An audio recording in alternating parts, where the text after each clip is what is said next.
UGC एक ऐसा कानून जिसे स्वर्ण समाज काला कानून कह रहा है। इस कानून की चर्चा हर गली, हर नुक्कड़ और सोशल मीडिया प्लेटफॉर्म्स पर बहस छेड़ रही है। स्वर्ण समाज में डर का माहौल फैला रहा है। मोदी सरकार ने डर को भगाने के लिए दूसरे डर को जिंदा किया है और इस नियम से पैदा हुआ डर ये साबित तो नहीं करता कि नियम गलत है, क्योंकि सरकार इसे दलितों और पिछड़ों के पक्ष में एक नई पहल के रूप में देख रही है। लेकिन यूजीसी एक्ट 2026 इक्विटी रेगुलेशन की वजह से स्वर्ण समाज बीजेपी से दूरी बना रहा है। लगातार यूजीसी को लेकर स्वर्ण समाज विरोध प्रदर्शन कर रहा है। अब इस सब के बीच जो नाम सबसे ज्यादा चर्चा में है वो है अलंकार अग्निहोत्री, जो उत्तर प्रदेश के बरेली में सिटी मजिस्ट्रेट पद से इस्तीफा दे चुके हैं और इस्तीफा देने की मुख्य वजह यूजीसी है और ब्राह्मण बटकों की चोटी खींचना है। इन दिनों शंकराचार्य विवाद और यूजीसी एक्ट स्वर्ण समाज को ऐसे फैसले लेने पर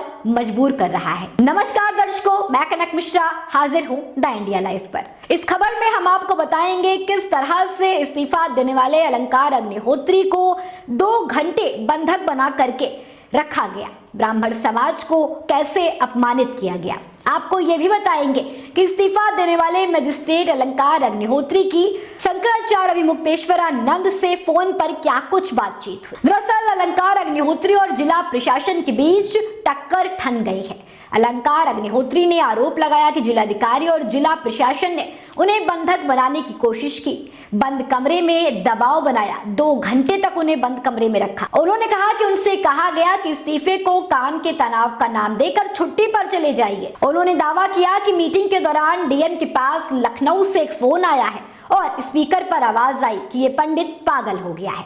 आइए हम आपको दिखाते हैं अलंकार अग्निहोत्री ने क्या कुछ कहा। मुझे डीएम आवास में बंधक बना रखा था। मैंने तुरंत सचिव साहब को कॉल किया, वहाँ बगल में बैठे थे कि मुझे यहाँ बंधक बना लिया। तो इन्होंने मैसेज बाहर पास किया। जब उनको हमने बता दिया कि हमने बता दिया है सचिव साहब को, तो कप्तान साहब भी बगल में बैठे थे, तो उन्होंने बोल दिया कि ये बता चुके हैं। तब हमें तो आनंद फानंद में जाने दिया, क्योंकि मीडिया में मैसेज पहुंच चुका था। लखनऊ से उनको कॉल आया, जो मेरे लिए बोला गया साला पंडित पागल हो गया है, स्पीकर फोन पे दे। और कप्तान साहब ने जाके बोला कि अभी अरे आप स्पीकर फोन पे सब सुन रहा है, तो चेक कराइए, इनके कॉल रिकॉर्ड चेक करिए कि किसने बोला है कि पंडित पागल हो गया। वहीं इस मामले को लेकर जब एक न्यूज चैनल ने डीएम दीपक सिंह से बात की तो उन्होंने अलंकार अग्निहोत्री के सभी आरोपों को गलत बता दिया। उन्होंने कहा कि सिटी मजिस्ट्रेट साहब खुद डीएम साहब से मिलने आए थे। वहां एसडीएम सिटी, एसडीएम प्रशासन और कप्तान साहब भी मौजूद थे। उन्हें केवल ये समझाया जा रहा था कि जब तक उनका इस्तीफा स्वीकार नहीं हो जाता वे एक सरकारी सेवक ही हैं। वहीं दोस्तों, इस मामले ने तब और ज्यादा तूल पकड़ लिया जब स्वामी अभिमुक्तेश्वरानंद सरस्वती ने इस्तीफा देने वाले बरेली के सिटी मजिस्ट्रेट अलंकार अग्निहोत्री से फोन पर बातचीत की। शंकराचार्य ने कहा, जो पद सरकार ने दिया था उससे बड़ा पद धर्म के क्षेत्र में हम आपको देने का प्रस्ताव रखते हैं। सुनिए दोनों के बीच क्या कुछ बातचीत हुई। जी नारायण, कैसे हैं आप? हम लोगों के मन में 2 तरह की प्रतिक्रिया आपके समाचार सुनने से हो रही है।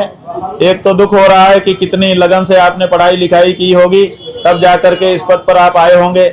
आज एक झटके में आपका पद चला गया। लेकिन दूसरी तरफ आपने जिस तरह से सनातन धर्म के प्रति, सनातन धर्म के प्रतीकों के प्रति अपनी गहन निष्ठा का प्रदर्शन किया है, उससे पूरा सनातनी समाज आह्लादित है और आपका खूब खूब अभिनंदन करता है। कुल मिलाकर दोस्तों, अब ये मामला सिर्फ यूजीसी एक्ट या एक अधिकारी के इस्तीफे तक सीमित नहीं रहा है, बल्कि ये सम्मान, पहचान, सामाजिक संतुलन से जुड़ा बड़ा सवाल बन चुका है। एक तरफ सरकार सामाजिक न्याय की बात कर रही है तो दूसरी तरफ समाज का एक बड़ा वर्ग खुद को असुरक्षित और अपेक्षित महसूस कर रहा है। ऐसे में सबसे बड़ा सवाल यही है कि क्या सरकार और समाज के बीच संवाद के जरिए इस टकराव का समाधान निकाला जाएगा? आने वाले दिनों में ये विवाद और ज्यादा गहराएगा या फिर सच में इसमें कोई समाधान निकाला जाएगा? क्या स्वर्ण समाज बीजेपी से दूरी बना लेगा? क्या स्वर्ण समाज बीजेपी को अर्श से फर्श पर ला देगा?